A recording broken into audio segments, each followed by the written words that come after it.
Culture map. The reason why I want to bring this subject is because most of you guys are doing campaigns internationally, and you probably noticed that every single culture has a different style of communication and different decision-making process, so you really have to know about it, at least a little bit, so you can create successful campaigns. I have a list of 19 countries here, and I would like you to put those countries on the culture map. So there are 4 groups. On the left side here, we have cultures that they're both emotionally expressive and they're confrontational. So these cultures are brutally honest, and they can be perceived as rude sometimes. So in their culture, it's pretty enormous. So they give direct feedback, but for example, maybe for us Polish people, they can be perceived as rude.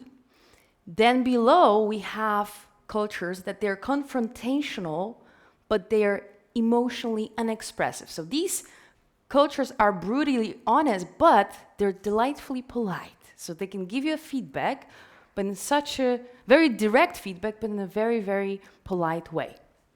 Then on the right side here, we have cultures that they're both emotionally expressive and at the same time they avoid confrontations. It may sound weird, right? So how come they're emotionally expressive but then they avoid confrontations? Well, these cultures, they appreciate clear communication, but they don't provide direct feedback, and it can be implied but not plainly explained, right? So they can give you the feedback, but they're typically not explaining it directly. And then there are cultures that they avoid confrontation and they're emotionally unexpressive.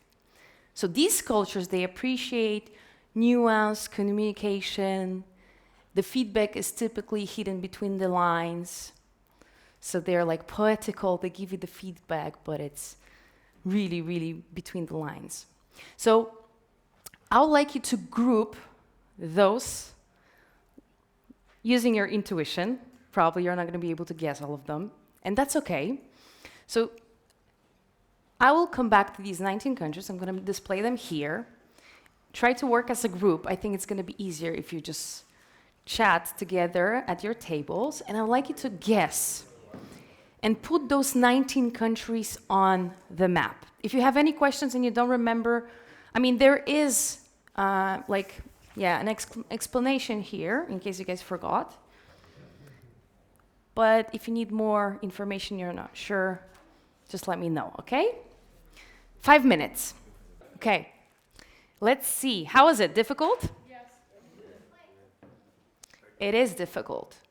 Now, I'm going to reveal for you the right answers. And this is based on a book I'm going to show you later, The Culture Map. Brilliant book. These are all real data. A lot of group of people, they were measuring all of those things. So it's not a lie. This is actually the right measures. This is how it's supposed to look like. Of course, I didn't ask you to put it ideally because it's difficult. It's just impossible. I would like you to count how many of those you got right. So count your points now, okay?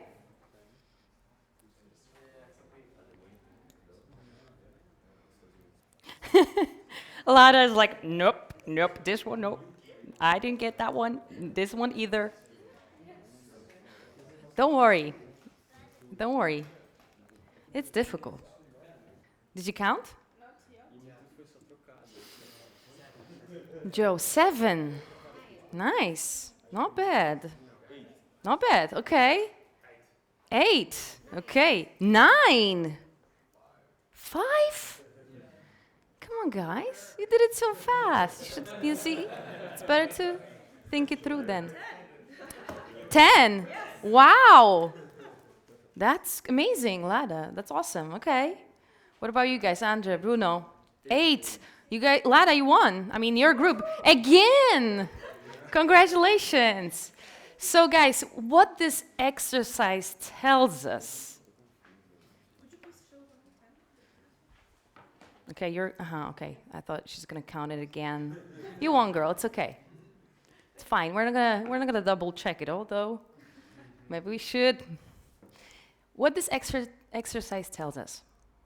It tells us that our assumptions about the behaviors of other cultures are often wrong. Yes, that's amazing, and it's true. Like very often what we do is we compare other cultures to our culture, right?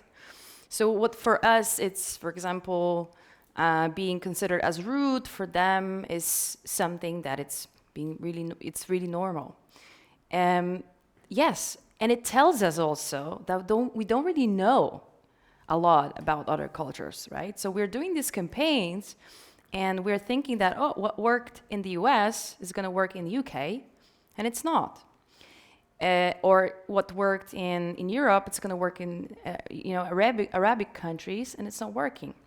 So what's really, really important is when we're interacting with someone from another culture, we need to watch more, we need to listen more, and we need to speak less.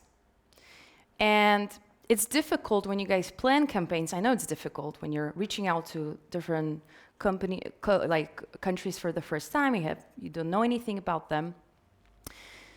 It's difficult to gain information if you can't speak with people from these cultures, but you can learn a little bit more about, reading about these culture. I'm going to show you later the book, The Culture Map, is brilliant. So you can really get to know, dive deeper into this subject. One of the things, I'm going to give you some tips now. So the things that we try to do, be brave, when we plan and make drafts of campaigns for different cultures, we try to figure out what is the email etiquette while writing with them. So this is what you guys are doing already, which is great. And you don't need to change the entire copy, but there's certain elements you can focus on, like the greeting. Like in the US, it's okay to say, "Hi, John," for the email, right? But in the UK, typically they say, "Dear John." It's okay to say hi, but I've noticed that sometimes this simple element really impacted the reply rate. "Dear John," the same in Germany. It's better to say, "Dear John, dear Bennett." When you're doing requests, for example, in Israel, I had some clients from Israel. At the beginning, I was shocked because they're very direct and they don't say please. They just say, they say please, but they're very direct. So they say, "Please send me this," or "Do this for us." And I thought they're just being a little bit rude, but it's normal. They're very direct. Well, in UK, that would be considered rude, right? To say, "Just please send me this document," right? It's better to say, "May you send me?" What are the other ways you would ask for something in UK? You might say, "Yeah, please, could you do this?" Could you do that? Would it be possible to do that? Exactly. Would it be possible? Would you mind? Would you mind? Exactly. So you need to be very polite, otherwise it might be considered rude. Or when you're saying goodbye. In the US, I've noticed that it's like, "I'm looking forward to hearing back from you." It's pretty common, right? In UK, people say cheers at the end of the email, right? Which is very interesting, because this is something that when I sometimes say cheers to my clients from different countries, they're like, "Why is she saying cheers?" Because it's like in na zdrowie in Poland, right? And you say that at the end of the email. In France, we don't have anyone here from France, right? But in France, it's interesting. They say something like, "I hope that I was able to provide you with all the necessary information," oftenly in their emails. So this is something we add when we do campaigns in France. And the most important thing, there's a lot of different stuff we could talk about, but I thought I'm going to focus on the most important part that I believe really impacts the results of campaigns. And it's asking calibrated questions. Do you know what a calibrated question is? Calibrated question starts with how. It's the best question that it's out there. Most people, when I work with them, when they want to create a call to action, their email, they ask questions that start with "if" or "do you." So for example, "Do you have 15 minutes tomorrow for a quick call?" Or "Are you guys doing this and this at your work or at your company?" And when you ask a closed question like that, a prospect can only answer yes or no, right? So, "Do you have 15 minutes tomorrow?" "No, I don't." Or, "Are you guys, building an MVP in the house?" Yes, we're doing it. So it only allows them to reply very quickly and like briefly. It doesn't really give an opening for a conversation. Calibrated questions starts with how, and they're allowing the prospect to tell you a lot of information. I'm going to give you some examples of a calibrated question, and we're using that a lot in our campaigns. How are you finding and acquiring new clients? I'm using that very often. I'm a sales coach, and I typically reach out to founders and owners, and I say, how are you finding and acquiring new clients? And they love it. They say, oh, we're gaining clients from referrals and existing connections, or we have pay-per-click, or we do events. They love to share that. Very rarely someone says, you know, it's our secret sauce, we're not going to say that. Very rarely. And the reason behind it is because no one asks calibrated questions. So they're finally, oh, someone's actually finding curious about me and how am I doing things. How are you measuring your production activities? So this could be, I don't know if anyone is working with production. Great question. How are you planning to develop your MVP? How are you currently attracting users for your app? How are you managing your data? How are you finding resellers for your product? These are just examples. Also, a cool thing about calibrated questions that when they reply to you and they give you input, and by the way, the most valuable thing is input they give you, because you can just ask those questions and they give you a lot of information about their problems and their issues. You can use that in your future campaigns. But the most magical part about calibrated questions is they allow you to chat with them. So they say, you know what, we're doing this and this. This is how we're solving this and this. And you can ask them more questions. Wow, so you're using this solution software. Does it work for you guys?